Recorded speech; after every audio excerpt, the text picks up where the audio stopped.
विपिन जैन साहब, ओएसडी साहिबान, चैलेंज कुमार साहब, चैलेंज भाटिया जी, जीएम साहिबान, डिप्टी कलेक्टर साहिबान, डीजीएम साहिबान, अथॉरिटी के हमारे अधिकारी कर्मचारीगण, यहाँ स्कूल से आए उपस्थित हमारे प्रिंसिपल अध्यापिका हैं, बच्चों, आज सभी को मैं गणतंत्र दिवस की हार्दिक शुभकामनाएं देता हूँ। सभी पूर्व वक्ताओं की बातें सुन रहा था, मन में कई सारे विचार आ रहे थे और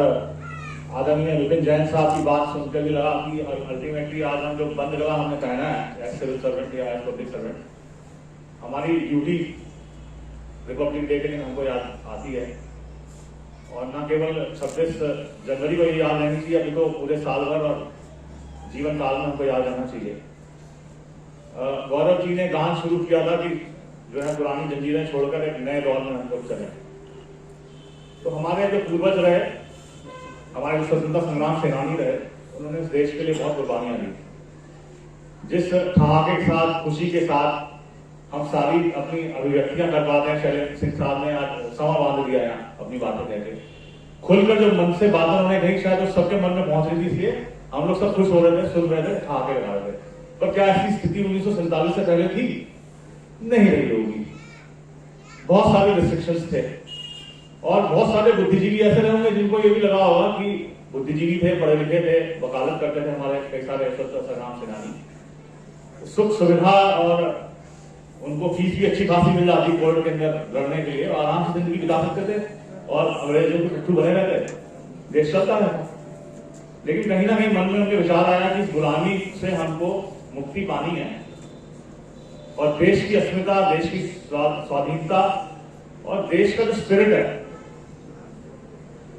उसको बंधनों से मुक्त करना आवश्यक है। इसलिए लोगों ने कुर्बानियां दी। अभी जलियांवाला बाग की बात हो रही थी, मधु किश्वर की किताब थी, वो मैं कुछ दिन पहले पढ़ रहा था। हम लोगों को ये घटनाएं ऐसी नहीं लगनी चाहिए कि बहुत महामानव लोग आए और उन्होंने देश के लिए कुर्बानी दी और सत्ता सौंप के हमको चलेगा, फिर सत्ता का दुरुपयोग करते हुए हम अपने अपने व्यक्तिगत लाभ के लिए उसका रस यादन करें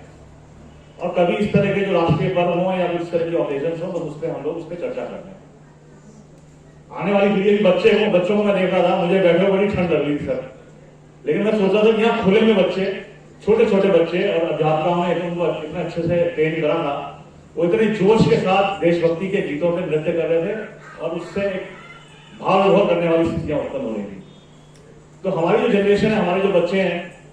कुछ दादा के या दादी के स्तर पे होंगे, कुछ चाचा चाची के स्तर पे होंगे, ताऊ के स्तर पे होंगे, माता पिता के स्तर पे होंगे। हम अपने बच्चों को केवल अंग्रेजी माध्यम की एजुकेशन देके उनको बड़े बड़े इंस्टीट्यूट में दाखिला दिला के नौकरी दिलाने का हमारा केवल जिंदगी में प्रयोजन है, या उनके अंदर कुछ मूल्यों को भी हम चाहते भी आए और पीढ़ी दर पीढ़ी जो संस्कृति है देश की, जो विचार है, जो तत्व इस देश के अंदर, भूमि के अंदर है, वो भी उनके मस्तिष्क में उनको स्मरण है, वो भी हमारी जिम्मेदारी है कि हम सबको एक माँ बाप के रूप में, माता पिता के रूप में, जो भी हमारे रिश्तेदारी है उस रूप में हमको सोचना पड़ेगा। और उसके लिए जैसे विपिन भाई ने कहा, 2-3 लाइनों में अपनी बात को समर्पण कर दिया था उन्होंने, मैं वही कहूंगा कि हमको खुद एग्जाम्पल सेट करना पड़ेगा। हम बोलें कुछ, करें कुछ, तो बच्चों को देख रहे हैं जो हम घर के अंदर कर रहे हैं, तो we have to set an example. दूसरी चीज, मैं कहीं सुन रहा था, कहीं पढ़ रहा था, किसी ने कहा कि पैरों में चप्पल पहनने के लिए भले हो या ना हो, बच्चे के हाथ में पुस्तक जरूर देनी चाहिए। आप उसको सब सारी सुख सुविधाएं दे दीजिए,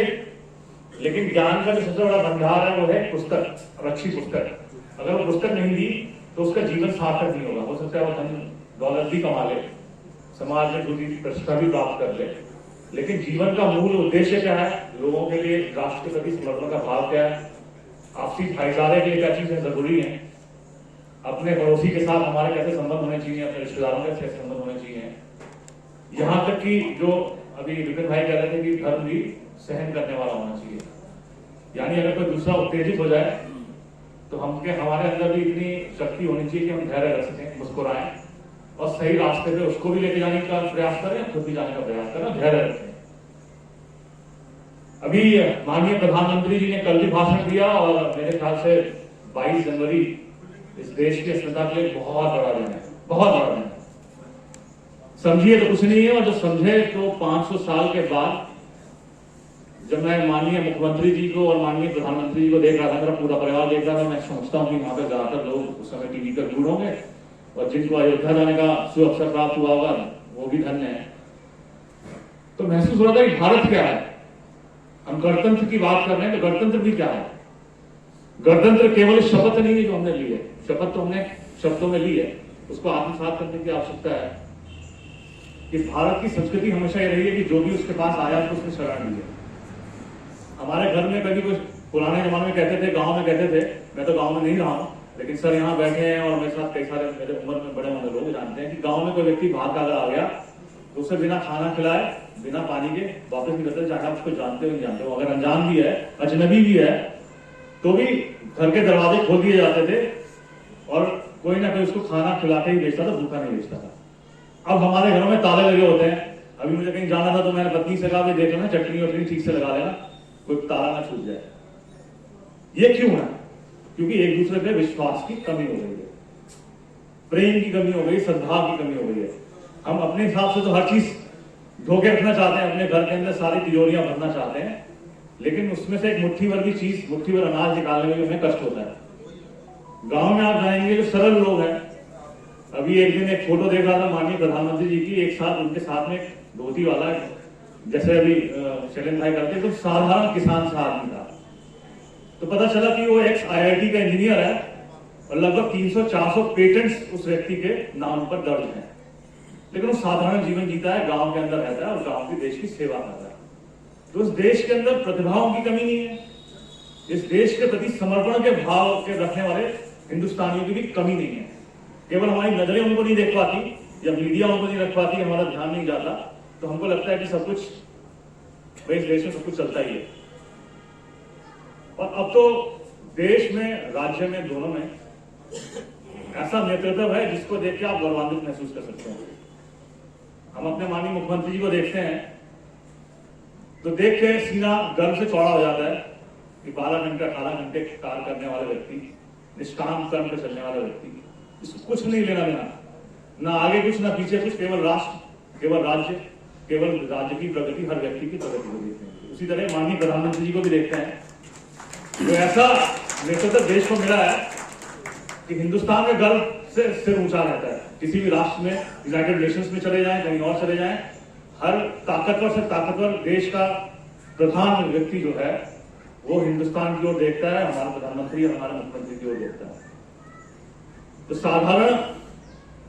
जब चर्चाएं होती हैं तो लोग कहते हैं राजनीति की वजह से देश खराब है, फलाना खराब है, ठिकाना खराब है। 140 करोड़ की आबादी के इस राष्ट्र के अंदर अगर हमारे माननीय प्रधानमंत्री जी, माननीय मुख्यमंत्री जी अपना सर्वत्र लुटाकर देश की सेवा के लिए निरंतर प्रयासरत हैं और हमको प्रेरित करते हैं अपने कर्मों से, तो हम तो तनख्वाह ले रहे हैं, ठीक ठाक तनख्वाह ले रहे हैं, ईश्वर की कृपा से सरकार हमको तनख्वाह देती है, सारी सुविधाएं देती है, तो हमें भी अपने कार्य के प्रति समर्पण का भाव रखना चाहिए। अथॉरिटी के अंदर हमको जो दायित्व दिए जाते हैं मुख्य कार्यपालक अधिकारी महोदय के द्वारा, बोर्ड के निर्णय के द्वारा, या जो भी हमारी विनियोगी दिए गए, उसमें शालीनता से, उसको गंभीरता से हम लोग पढ़ें, उसको आत्मसात करें, और हमेशा सीओ सर के चैम्बर में हम बैठते हैं तो कुछ ना कुछ सीखने का मौका मिलता रहता है। हम तीनों एसीओ का सौभाग्य है कि हम सीओ साहब के चैम्बर में बैठते हैं, कुछ ना कुछ निरंतर कोई ना कोई एक नए दिन में कोई एक ऐसी चीज होती है जो मन को छू जाती है। सर कहते हैं यार कलम से तुम नेगेटिव लिखोगे, किसी का फायदा होना चाहिए, तो नौकरी भी बची रहे, उसमें भी कोई आघात ना पहुंचे, लेकिन साथ में जो व्यक्ति हमारे द्वार पर आ रहा है उसकी कोई मदद अगर अथॉरिटी के द्वारा की जा सकती है तो उसमें हमारा भी कल्याण है, उसके कल्याण में हमारा कल्याण नहीं है। ये मतलब सीओ साहब बहुत ही सीनियर है, बहुत तजुर्बा है, मेरी भी 25 साल 23 साल की नौकरी हो गई है, लेकिन कुछ ना कुछ सीखने को हमको सीओ महोदय से मिलता है। और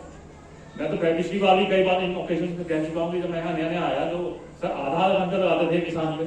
मुझे लगा यार सीओ है यार, पता नहीं 5 से 10,000 करोड़ की अथॉरिटी है, 40-45 साल की सबकी सेवा हो गई, आधा घंटा है किसान को, तो लगा पहले दिन में शायद आज एक किसान को दे दिया होगा, अगले दिन भी वो स्थिति, तीसरे दिन भी वो स्थिति, चौथे दिन भी वो स्थिति।